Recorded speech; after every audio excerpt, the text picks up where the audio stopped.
ഞാൻ ഡോക്ടർ സുജ. ഇന്ന് നമുക്ക് റാഗി അഥവാ ഫിംഗർ മില്ലറ്റ്സിനെ കുറിച്ച് പറയാം.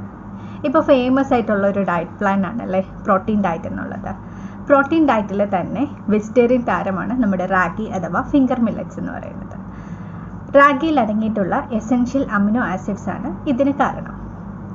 എസെൻഷ്യൽ അമിനോ ആസിഡ്സിന് പുറമെ റാഗിയിൽ ധാരാളം കാൽഷ്യവും അയണും ഫൈബേഴ്സും അടങ്ങിയിട്ടുണ്ട്. അതുപോലെ തന്നെ റാഗി എന്ന് പറയുന്നത് ലോ ഗ്ലൈസമിക് ഇൻഡെക്സോട് കൂടിയതും 0 ഫാറ്റ് കണ്ടന്റ് ഉള്ള ഒരു ധാന്യവും കൂടിയാണ്. ഈ ഗുണങ്ങളെല്ലാം കൊണ്ട് തന്നെ ഡോക്ടേഴ്സ് അധികവും ഡയബറ്റീസ് കൺട്രോൾ ചെയ്യാൻ, PCOD കേസസ്, പിന്നെ വെയ്റ്റ് മാനേജ്മെൻറ്റ്, പിന്നെ ഗ്രോയിങ് സ്റ്റേജിലുള്ള കുട്ടികൾക്ക് ബോൺ ഗ്രോത്തിന് വേണ്ടിയിട്ട്, ബോണിൻ്റെ ഹെൽത്തിന് വേണ്ടിയിട്ട്, ലാക്ടേഷൻ അഥവാ മുലയൂട്ടുന്ന അമ്മമാർക്ക്, മെൻസ്ട്രേഷൻ കഴിഞ്ഞ അതായത് മെനോപോസ് കഴിഞ്ഞ സ്ത്രീകൾക്ക്, ഇങ്ങനെയുള്ളവർക്കാണ് കൂടുതൽ നമ്മൾ അഡ്വൈസ് ചെയ്യാറുള്ളത്. എന്നാൽ അമിതമായാൽ അമൃതം വിഷം എന്ന് കേട്ടിട്ടില്ലേ? അതേപോലെ തന്നെയാണ് നമ്മുടെ ഈ ഹീറോ ചില കേസിൽ ഇത് വില്ലനായിട്ട് മാറാറുണ്ട്. ഏതൊക്കെ സന്ദർഭത്തിലാണ് നമുക്ക് നോക്കാം. ഞാൻ പറഞ്ഞു ഇത് നമ്മൾ ഡയബറ്റീസിന് കൊടുക്കും, ലോ ഗ്ലൈസമിക് ഇൻഡെക്സ് ഒക്കെ ഉള്ള ഒരു ധാന്യമാണെന്ന്. എന്നാൽ എല്ലാ ഡയബറ്റീസിനും കൊടുക്കാമോ എന്നതാണ് ചോദ്യം. ചില ഡയബറ്റീസ് പേഷ്യൻസിന് ഡയബറ്റീസിന് പുറമെ കിഡ്നി സംബന്ധമായിട്ട് അസുഖങ്ങളുണ്ടായിരിക്കും, അല്ലെങ്കിൽ വേറെയും മെഡിസിൻസ് എടുക്കുന്നവരായിരിക്കും. അത്തരം ആൾക്കാർക്ക് നമ്മളുടെ റാഗിയുടെ കാൽഷ്യം കണ്ടന്റ്, കാൽഷ്യം ഓക്സലേറ്റ് ധാരാളമായിട്ടുണ്ട്. അത് ചെന്ന് ഡെപ്പോസിറ്റ് ചെയ്തിട്ട് കിഡ്നി സ്റ്റോൺ ഉണ്ടാവാനുള്ള ചാൻസ് കൂടുതലാണ്. ഇനി ചില പ്രകൃതിക്കാർക്ക് ഇടയ്ക്കിടയ്ക്ക് കിഡ്നി സ്റ്റോൺ വരുന്നവരുമുണ്ട്. അത്തരം ആളുകൾക്കും ഇത് ബാധകമാണ്. അതുപോലെ തന്നെ വെയ്റ്റ് മാനേജ്മെൻറ്റിന് ഗുണകരമായിരിക്കും എന്ന് പറഞ്ഞു. എന്നാൽ നിങ്ങളുടെ വെയ്റ്റ് ഗെയിന് ഹൈപ്പോ തൈറോയിഡിസം കൊണ്ടിട്ടാണ് നിങ്ങൾക്ക് വെയ്റ്റ് ഗെയിൻ ഉണ്ടായിക്കൊണ്ടേ ഇരിക്കുന്നതെങ്കിൽ നിങ്ങൾക്കും റാഗി ഉത്തമമല്ല. എന്തുകൊണ്ടെന്നാൽ റാഗിയിൽ ഗോയിട്രോജൻസ് ഉണ്ട്. അത് നമ്മളുടെ തൈറോയ്ഡ് ഗ്രന്ഥിക്ക് അത്ര നല്ലതല്ല. അപ്പോൾ അത്തരം ആളുകൾക്കും റാഗി റെക്കമെൻഡ് ചെയ്യാറില്ല. ഇനി അനീമിയയ്ക്ക് നല്ലതാണ് റാഗി, കാരണം അതിനകത്ത് അയൺ കണ്ടന്റ് ഉണ്ട്.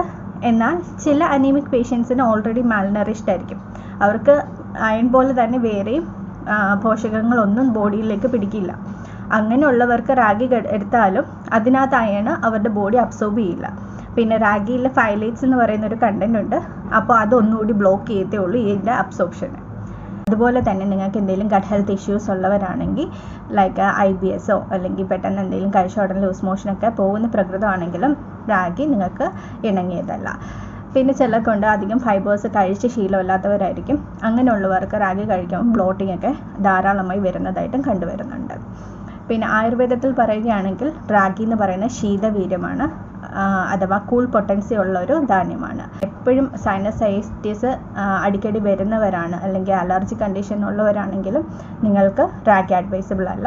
പിന്നെ ചിലതരം ആർത്രൈറ്റിസുകളിൽ, ചിലതരം എക്സിമ, സോറിയാസിസിലും ഒക്കെ റാഗി അലർജിക്കായിട്ട് റെസ്പോൺസ് ഫ്ലെയർ അപ്പ് ചെയ്യുന്ന ആ ഒരു കണ്ടീഷനെ അഗ്രവേറ്റ് ചെയ്യുന്നതായിട്ടും കണ്ടുവരുന്നുണ്ട്. പിന്നെ പറയുകയാണെങ്കിൽ നമ്മുടെ ഇന്ത്യൻ മീൽസ് എന്ന് പറയുമ്പോൾ നമ്മൾ റാഗി പുട്ടായിട്ടോ അല്ലെങ്കിൽ ഇടിയപ്പമായിട്ടോ ദോശയൊക്കെ ആയിട്ടായിരിക്കും എടുക്കുന്നത്. അപ്പോൾ ഈ റാഗിയുടെ കണ്ടന്റ് ഒരു മീലിൽ തന്നെ നമുക്ക് എടുക്കേണ്ടി വരുന്ന ക്വാണ്ടിറ്റി കൂടുതലാണ്. എന്നാൽ അതേസമയം ഈ റാഗി കുറുക്കിയിട്ടാണ് എടുക്കുന്നതെങ്കിൽ ഇതിൻ്റെ ക്വാണ്ടിറ്റി ഇപ്പോൾ 4 സ്പൂൺ എടുക്കേണ്ടടുത്ത് 2 സ്പൂൺ എടുത്താൽ മതി. അപ്പോൾ അതിൻ്റെ ക്വാണ്ടിറ്റി കൺട്രോൾ ആവും.